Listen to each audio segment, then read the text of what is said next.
Bismillahirrahmanirrahim. Assalamu alaikum students. It's me Inamullah Shokhtai, and we are starting our new topic AC through inductor of the chapter number 16. Let's start the topic.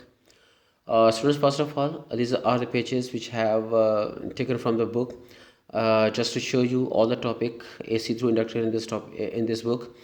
Is written continuously without any point, without any heading, so it creates a problem for the students to know what the points they have to learn and they have to write in the paper. So for the convenience of the students, this topic is divided into a number of topics, the key points that we have to discuss and that we have to keep in mind when we are writing the topic AC through inductor in our paper. So first of all, let's see have the view of the key points which we have to discuss in the topic. First of all, the first one is what is the inductor. मतलब हमने इसमें discuss करना है कि inductor क्या होता है, ये हम गालिबन पहले पढ़ चुके हैं. और what is the inductive circuit, inductive circuit से क्या मुराद होता है, और what is the circuit diagram of the inductive circuit. Next एक क्वेश्चन है, can AC flow through the inductive circuit. Next हमने इसको एक्सप्लेन करना है और इसकी एक्सप्लेनेशंस में जो टोटल डिस्कशंस होंगी वो होंगी for the voltage and the current and their relationship, their phases, and the power dissipations and the reactance which the circuit is posing in the flowing of AC through it. And next we have to discuss the idea of the slope of the curve. Next we have to discuss the waveform of this topic, that is between the voltage and the current, which one is leading and which one is lagging behind. Next we have to meet the conclusion. Next would be the phasor representation and the power dissipation at the end of this topic. So first of all, what is an inductor? Inductor is usually a thick wire that is wound into a coil. It may have the core, or it may be without any core, means it may be wound in the air. It has a large value of the self inductance and the low value of the resistance, and low resistance is basically due to the thickness of this wire. आप लोग chapter number 13 में गालिबन पढ़ चुके हैं कि resistance का cross sectional area of the wire के साथ क्या रिलेशन होता है. Resistance is inversely proportional to the cross sectional area of the wire. जितना क्रॉस सेक्शनल एरिया ज़्यादा होगा उतना रेजिस्टेंस कम होती है, क्योंकि इंडक्टर को डिफाइन करने में हमने कहा कि it is consisting of a thick wire that is wound into a coil. So इसकी रेजिस्टेंस जो होगी वो कम होगी. नेक्स्ट, सेल्फ इंडक्टेंस से क्या मुराद है?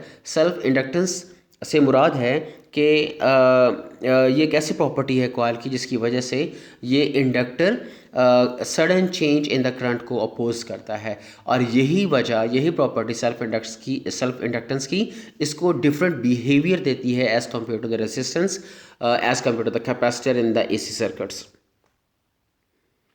Inductor has the capacity to store the energy due to the magnetic field. The next slide is the symbols of the inductor depending upon the core which we have used. The first symbol is of inductor in case of the air core. The next is the iron core conductor. Next is the symbol of the ferrite core inductor, and next is the variable core. In case of the variable core, what is the ferrite core? Ferrite core basically is the ferrite material on which the wire is the wound, where the ferrite material basically is a combination of the iron oxides and the metallic elements such as the barium, manganese, zinc and the nickel etc. Means के iron oxide और इन metallic elements का एक combination से ये एक ceramic material बनाया जाता है जिसको हम ferrite बोलते हैं. नेक्स्ट पॉइंट जो हमने डिस्कस करना है वो है what is an inductive circuit. एक इंडक्टिव सर्किट क्या होता है? सिंपल सा इसका आंसर है एक ऐसा AC सर्किट जिसमें AC सोर्स को एक इंडक्टर के साथ जोड़ देंगे, वो हमारा इंडक्टिव सर्किट कहलाता है.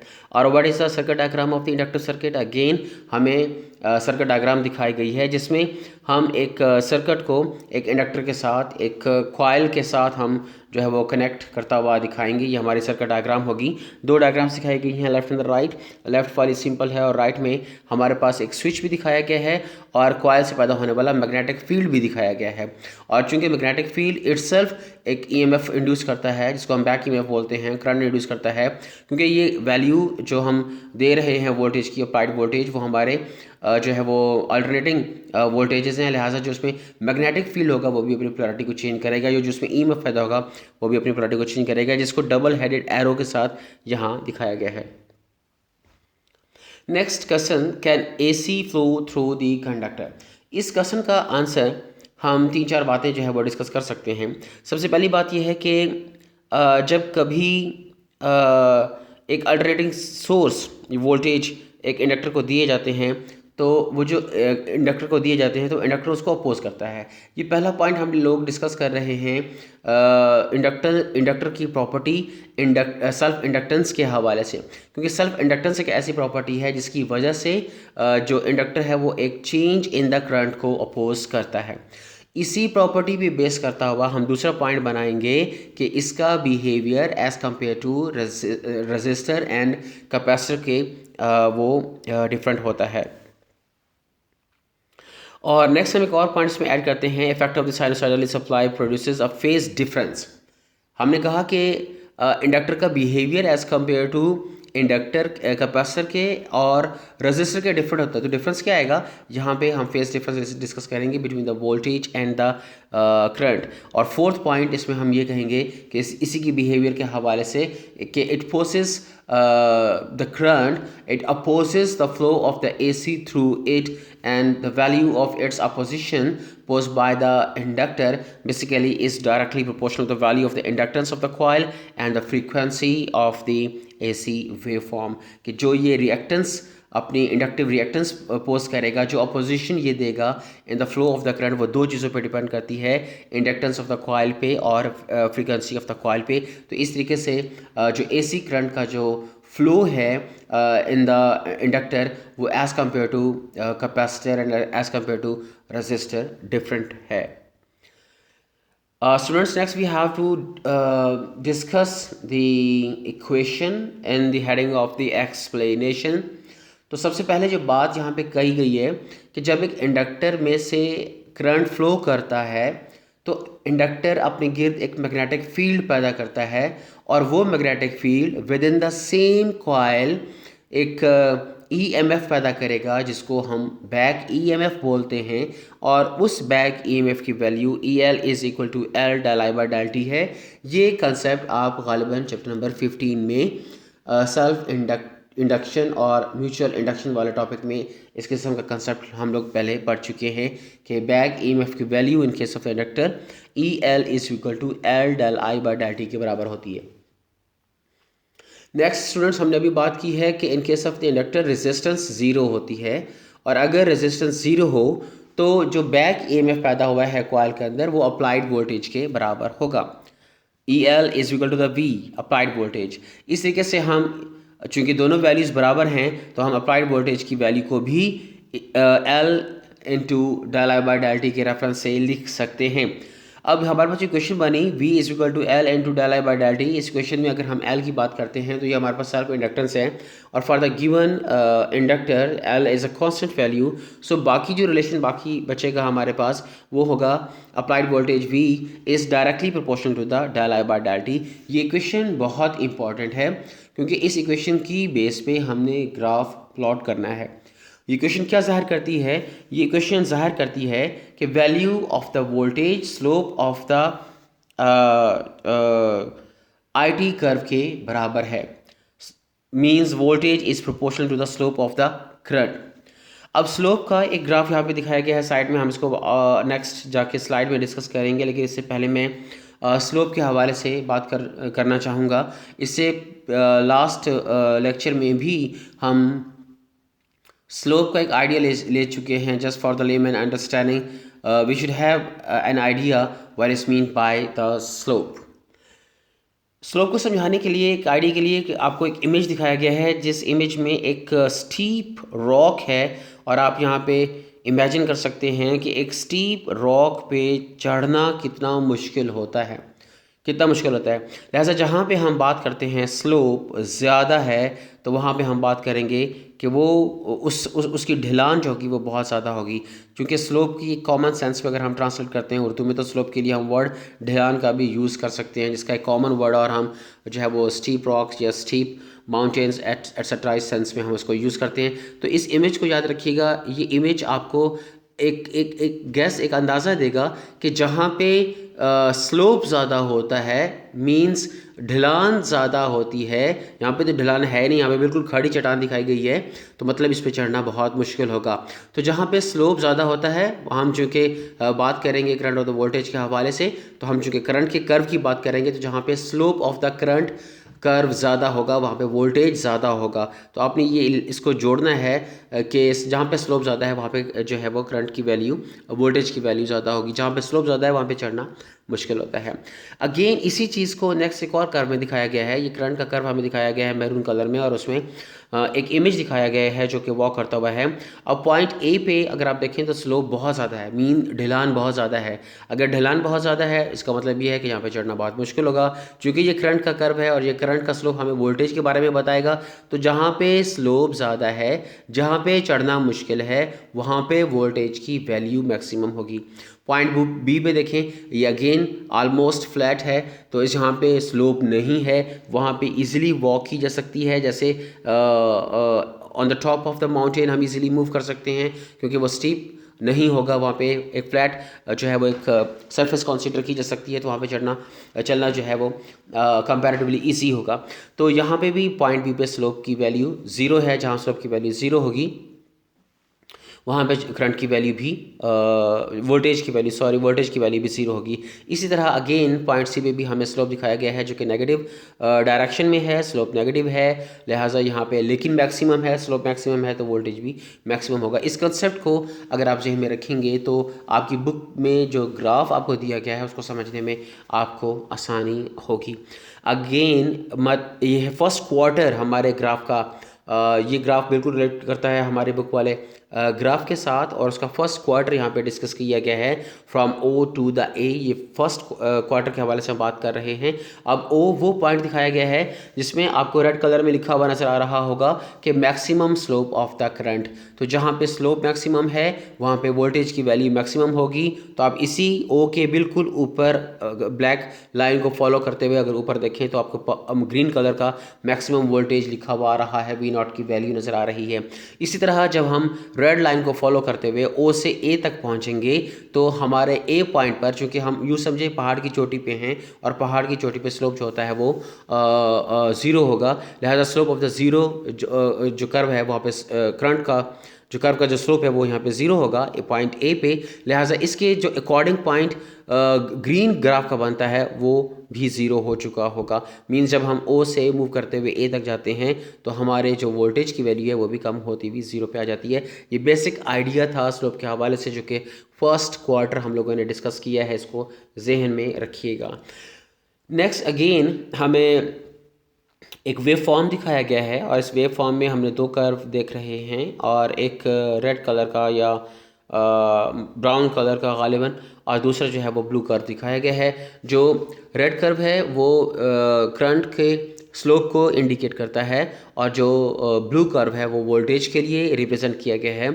अच्छा, इस डायग्राम में जो थोड़ी बहुत शायद आपको लगे कि आपकी बुक में ड्रॉ की गई डायग्राम से थोड़ी सी मुख्तलिफ है, लेकिन आसान है समझना, क्योंकि इसमें आपको जो ब्लैक एरोस नज़र आ रहे हैं वो इस पूरी डायग्राम को 4 क्वार्टर्स में डिवाइड कर रहे हैं। तो पॉइंट ए पे हमारा फर्स्ट क्वार्टर बनता है, पॉइंट बी पे हमारा दूसरा क्वार्टर बनता है, पॉइंट सी पे हमारा थर्ड क्वार्टर बनता है, पॉइंट डी पे हमारा चौथा क्वार्टर बनता है। तो हमने इन पॉइंट से 4 क्वार्टर में इसको डिवाइड कर दिया। अगेन अगर हम हर क्वार्टर को 1 बाय 1 डिस्कस करें, सपोज पहले क्वार्टर की बात करते हैं, पॉइंट ओ की बात करते हैं, तो पॉइंट ओ बिल्कुल ऐसे है जैसे एक स्टीप रॉक वाली कंडीशन थी, जैसे एक स्टीप माउंटेन वाली कंडीशन थी, मींस का स्लोप मैक्सिमम था। तो पॉइंट ओ पे अगर स्लोप मैक्सिमम है तो फिर वोल्टेज की वैल्यू मैक्सिमम होनी चाहिए, जो कि वी नॉट आपको ब्लू कलर का पॉइंट ओ के रेफरेंस से नज़र आ रहा है। इसी तरह जब हम ए पे पहुंचते हैं, पॉइंट ओ से ए पे पहुंचते हैं तो स्लोप की वैल्यू 0 हो जाती है। स्लोप की वैल्यू 0 होगी तो करंट की वैल्यू भी 0 हो जाएगी। उसके बाद हम ए से मूव करते हुए बी पे आते हैं, मींस अपने सेकंड क्वार्टर में मूव करते हैं। आप एंगल भी जहन में रखिएगा, फर्स्ट क्वार्टर पे एंगल 90 है, दूसरे पे 180 बनता है, सेकंड मतलब पॉइंट बी के हवाले से 180 बनेगा। तो जब हम पॉइंट बी पे आते हैं तो पॉइंट बी पे हमारे पास जो करंट का स्लोप होता है वो मैक्सिमम है लेकिन नेगेटिव है, लिहाजा हमारे पास चूँकि स्लोप मैक्सिमम है तो जो वोल्टेज की वैल्यू भी मैक्सिमम होगी। इसी तरह जब हम पॉइंट सी की बात करते हैं, अगेन पॉइंट सी पे हमारा करंट का स्लोप जो है वो ज़ीरो हो जाता है, तो वोल्टेज की वैल्यू भी ज़ीरो हो जाती है, एंड सो ऑन।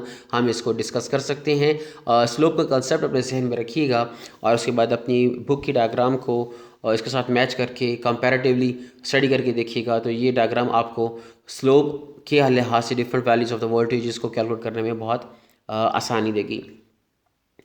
अगेन एक और वेव फॉर्म दिखाया गया है। इस वेव फॉर्म में बेसिकली हम फेज़र को ड्रॉ करना चाहते हैं कि फेज़र का कंसेप्ट क्या बनता है। इसमें भी दो कर्व दिखाए गए हैं, blue and the purple. Blue जो है वो हमारे वोल्टेज के लिए है, करंट जो है वो पर्पल जो है वो करंट की वैल्यू को, वोल्टेज को इंडिकेट कर रहा है।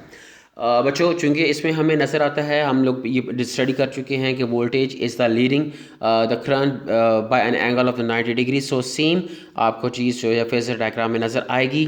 तो फेज़र डायग्राम में भी आप देखें कि जो करंट की वैल्यू है वो हॉरिजेंटली आपको ज़ीरो दिखाई गई है और मैक्सिमम वैल्यू आपको वी की दिखाई गई है, जो कि at the angle of 90 degree voltage lead कर रहा है। इस डायग्राम में देखें एंटी क्लॉकवाइज डायरेक्शन में आगे कौन है, एंटी क्लॉकवाइज डायरेक्शन में आगे वोल्टेज का कर्व, वोल्टेज का जो वेक्टर दिखाया गया है, तो वोल्टेज जो है वो लीड कर रहा है और करंट जो है वो इस लैगिंग बिहाइंड। अगेन ये जो आपको फेज़र दिखाया गया है ये किस पॉइंट के हवाले से दिखाया गया है, ये आपको पॉइंट ओ के लिहाज से दिखाया गया है। इस डायग्राम में पॉइंट ओ के हवाले से देखें आपके करंट की वैल्यू ज़ीरो होगी, और हम फेज़र डायग्राम में पढ़ चुके हैं कि जब किसी अल्टरनेटिव क्वांटिटी की वैल्यू ज़ीरो होती है तो उसके वेक्टर को हम हॉरिजॉन्टली दिखाते हैं। इसी तरह पॉइंट ओ के हवाले से अगर वोल्टेज की वैल्यू को देखा जाए तो वोल्टेज हमारा मैक्सिमम है। अगेन हम फेज़र में पढ़ चुके हैं कि अगर किसी अल्टरनेटिव क्वांटिटी की मैक्सिमम वैल्यू को अपने वेक्टर में दिखाना होगा तो आपका वेक्टर वर्टिकली अपवर्ड होगा। तो इस तरीके से हम इसको फेज़र डायग्राम में डिस्कस कर सकते हैं। इसके अलावा opposition in the flow of the current through the inductor, ये इंडक्टिव रिएक्टेंस कहलाती है। इसको XL से जाहिर करते हैं। XL की value root mean square value of the voltage divided by root mean square value of the current के बराबर होती है। अब थोड़ी सी सेंस देखिएगा, ये बिल्कुल ओहम लॉ जैसी है, जहाँ पे भी हम R is equal to V by I कहते हैं, तो यहाँ पे XL is equal to the VRMS over IRMS है। Again unit of the inductive reactance ohms में इसको मेजर किया जाता है। XL की वैल्यू 2 पाई FL के बराबर है, that can be found by the experimentations. Again XL is equal to the omega L, और XL का जो रिलेशन बनता है फ्रीक्वेंसी के साथ या सेल्फ इंडक्टेंस के साथ वो डायरेक्टली प्रोपोर्शनल रिलेशनशिप बनता है। मीन्स कि जितना सेल्फ इंडक्टेंस की वैल्यू ज़्यादा होगी उतना XL अपोजिशन ज़्यादा होगा in the flow of the current, और जितना फ्रीक्वेंसी ज़्यादा होगी उतनी XL की वैल्यू ज़्यादा होगी। लेकिन एक गिवन कॉइल के लिए सेल्फ इंडक्टेंस की वैल्यू को कांस्टेंट कंसिडर किया जा सकता है, लिहाजा हम ये कहेंगे कि XL जो इंडक्टिव रिएक्टेंस है is directly proportional to the value of the frequency of that alternative quantity या फ्रीक्वेंसी ऑफ द वोल्टेज। तो इसका मतलब ये हुआ कि जब फ्रीक्वेंसी ज़्यादा होती है तो XL की वैल्यू भी ज़्यादा होगी, और जब फ्रीक्वेंसी कम होगी तो XL की वैल्यू भी कम होगी। तो हम ये कह सकते हैं कि हमारा इंडक्टिव सर्किट जो है वो बेस्ट काम करता है at the low frequency. Again यहाँ पे समवट फेजर डायग्राम इसे कह सकते हैं, इम्पीडेंस डायग्राम इसे कह सकते हैं, क्योंकि हम बेसिकली XL को फ्रीक्वेंसी के साथ और करंट के साथ रिलेट कर रहे हैं। ये बहुत इंपॉर्टेंट एक कंसेप्ट है, एक ग्राफ है, इसको याद रखिएगा।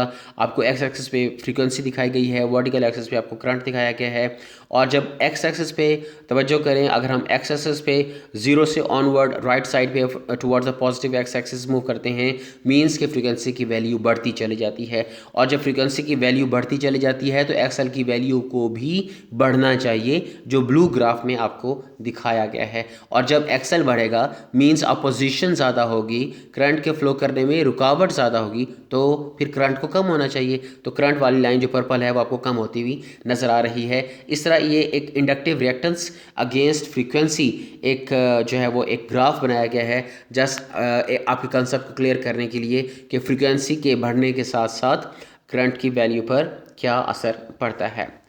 उसके बाद बात की गई है जी पैसिव साइन कन्वेंशंस के हवाले से, पीएससी के हवाले से। अगेन ये कंसेप्ट हम पहले डिस्कस कर चुके हैं। पीएससी बेसिकली ये कन्वेंशंस हैं, ये कुछ आर्बिट्रेरी स्टैंडर्ड रूल्स हैं जो कि इंटरनेशनली इलेक्ट्रिकल इंजीनियरिंग कम्युनिटी ने अडॉप्ट किए हुए हैं, और बेसिकली इन रूल्स के ज़रिए, इन कन्वेंशंस के ज़रिए इलेक्ट्रिकल सर्किट्स के अंदर इलेक्ट्रिक पावर को वो डिफ़ाइन करते हैं। मतलब पावर अगर पॉजिटिव है तो उसका मतलब क्या होगा, अगर पावर नेगेटिव है तो उसका मतलब क्या होगा। तो बेसिकली ये जो इंटरनेशनली एक्सेप्टेड रूल्स हैं या साइंस हैं उनके हवाले से बात की गई है। चैप्टर नंबर 13 में हम लोगों ने अगेन पावर डेसिपेशन की इक्वेशंस पढ़ी थी, जिसमें power is equal to the I square by R और power is equal to the V square by R और power is equal to I R हमने पढ़ा था। ये लास्ट स्लाइड में भी हम गालिबन डिस्कस कर चुके हैं। और इसके अलावा पावर अगर पॉजिटिव है तो मैं इसको यहाँ पे डिस्कस करना चाहूँगा कि पॉजिटिव पावर का कंसेप्ट क्या होता है इन case of inductor. Positive power का मतलब ये है कि जो इंडक्टर है वो एनर्जी को जो है वो स्टोर कर रहा होगा, वो उसको डिलीवर उसको जो है ना वो डिपॉजिट हो रही होगी इंडक्टर में, मतलब वो रिसीव कर रहा होगा। अब यहाँ पे जो मैंने लाइन लिखी है, positive power means the power is dissipated means the power is delivered from source to the load. मेरे पास यहाँ पे लोड या मेरा कंपोनेंट इंडक्टर होगा, लिहाजा यहाँ से सोर्स से पावर या एनर्जी इंडक्टर में जमा हो रही होगी। ठीक है, अब ये वहाँ पे इन केस ऑफ लोड या तो मैकेनिकल वर्क हो सकता है या फिर वो डेसिपेट हो सकती है in the form of the heat, but it moves from source to the load अगर ये पॉजिटिव साइन रखती है तो। नेगेटिव साइन में इसका मतलब ये होता है कि power is delivered back from load. अब यहाँ पे मेरे पास यहाँ पे जो कि प्योर इंडक्टिव सर्किट है, मैं इंडक्टर की बात कर रहा हूँ, तो मैं इंडक्टर के लिए कहूँगा कि इंडक्टर डिलीवर करेगा energy back to the source or the circuit. तो ये कंसेप्ट हैं पैसिव साइन कन्वेंशंस के हवाले से, जो कि बहुत इम्पॉर्टेंट है स्पेशली पावर की कैलकुलेशंस के हवाले से। इसी को थोड़ा सा और इम्प्रूव करने के लिए एक सिंपल सी मैंने डायग्राम आपको दिखाई है और उसमें एक रिलेशन दिखाया गया है पावर पॉजिटिव और पावर नेगेटिव का। पावर जब पॉजिटिव है आप देखें तो वो एरो साइन है टूवर्ड्स द इंडक्टर, इसका मतलब ये है कि power or the energy being deposited in the inductor. और अगर पावर नेगेटिव है तो नेगेटिव साइड पे आपको सोर्स नज़र आ रहा है, इसका मतलब ये है फिर इंडक्टर में जो एनर्जी स्टोर हुई होगी वो सोर्स को सर्किट को डिलीवर कर रहा होगा। तो इस तरीके से हम पावर एवरेज जो है वो कैलकुलेट कर सकते हैं। यहाँ चूँकि इंडक्टर के हवाले से बात हो रही थी तो यहाँ पे मैंने पावर एवरेज यहाँ पे 0 लिख दी है, लेकिन ये कैसे आती है इसको हम नेक्स्ट स्लाइड में जाके डिस्कस करते हैं। अगेन ये हमें एक वेव फॉर्म दिखाया गया है between the voltage and the current for the pure inductive circuit. और अगेन आपकी आसानी के लिए ज़रा गौर से देखिएगा, 4 हिस्सों में इस कर्व को डिवाइड किया गया है और हर हिस्से में इसकी जो वैल्यू है पावर की कैलकुलेट करके भी दिखाई गई है। और फिर आपको अंदाज़ा अब हो चुका होगा कि पावर पॉजिटिव और पावर नेगेटिव होने का मतलब क्या है। पावर पॉजिटिव का मतलब यह है कि वो पावर जो है वो स्टोर हो रही है इंडक्टर में, और नेगेटिव का मतलब यह है कि जो इंडक्टर में वैल्यू स्टोर हुई थी वो वापस सर्किट में या सोर्स को वो डिलीवर कर रहा होगा। तो पहले फेज में अगर देखा जाए तो दोनों कर्व आपकी रेफरेंस लाइन से ऊपर हैं। पहला कर्व देखिएगा, फर्स्ट जो क्वार्टर आपको दिखाया गया है उसमें ज़रा देखिएगा आपका आई और वी दोनों पॉजिटिव हैं, मींस पावर पॉजिटिव है। और पावर पॉजिटिव का मतलब क्या होता है कि पावर जमा हो रही है, इंडक्टर उसको स्टोर कर रहा होगा। सेकेंड क्वार्टर में अगेन हम देखें तो हमारे पास करंट की वैल्यू तो पॉजिटिव है, वो स्लोप की चूँकि ऊपर रेफरेंस लाइन के ऊपर है, और हमारी वोल्टेज वाली लाइन नीली लाइन वो नीचे आ रही है, रेफरेंस लाइन से नीचे आ रही है। तो हमारा वी नेगेटिव है तो पावर नेगेटिव होगा, और पावर नेगेटिव का मतलब ये है कि जो एनर्जी स्टोर की थी इंडक्टर ने वो उसको डिलीवर कर रहा है। इसी तरह तीसरे फेज में अगेन हमारे पास पावर पॉजिटिव है, मीन्स के एनर्जी सप्लाई होती है इंडक्टर में, और चौथे में जब फिर वो नेगेटिव आता है तो फिर वो एनर्जी जो है वो उसने स्टोर की थी वो डिलीवर करेगा सर्किट को या सोर्स की तरफ। तो इस तरह ओवरऑल अगर तमाम सेगमेंट्स का पावर कैलकुलेट किया जाए तो पावर एवरेज हमारे पास 0 आता है। इसका कंक्लूजन भी इसी पेज के साइड पे लिखा हुआ है, since an inductor coil does not consume energy the coil is often employed for controlling the AC without consumption of the energy. और पावर डेसिपेशन इससे पिछली स्लाइड में हम देख चुके हैं कि वो 0 के बराबर होती है। अगेन चोक से क्या मुराद है, और ये भी टॉपिक जो है वो हमारे इसी टॉपिक के साथ था, तो हम इसको जो है वो डिस्कस कर लेते हैं कि चूँकि हमने देखा इंडक्टर वाले केस में ओवर द कंप्लीट साइकिल हमें एनर्जी डेसिपेशन या हमें एनर्जी चेंजेस जो हैं वो ज़ीरो नज़र आती हैं। पावर एवरेज हमारे पास उसकी कैलकुलेशन ज़ीरो आती है। इसका मतलब ये है कि इंडक्टर कॉइल जो है वो एनर्जी कंज्यूम नहीं करता, इसीलिए इसको अल्टरनेटिव क्वांटिटीज़ को करंट को कंट्रोल करने के लिए यूज़ किया जाता है और इस किस्म की डिवाइस को जो है वो चोक बोलते हैं। तो बच्चों ये हमारा आज का लेक्चर था जो हमने कंप्लीट किया। उम्मीद है आपको इसके कॉन्सेप्ट्स क्लियर होंगे और अगर आपको कोई प्रॉब्लम होता है तो उसको ज़रूर किसी तरह मेरे यूट्यूब चैनल पे या व्हाट्सएप नंबर पे मुझे बताइएगा ताकि मैं आपको उन क्वेश्चंस को क्लियर कर सकूं। That's the end of this topic and thanks a lot. अल्लाह हाफिज़।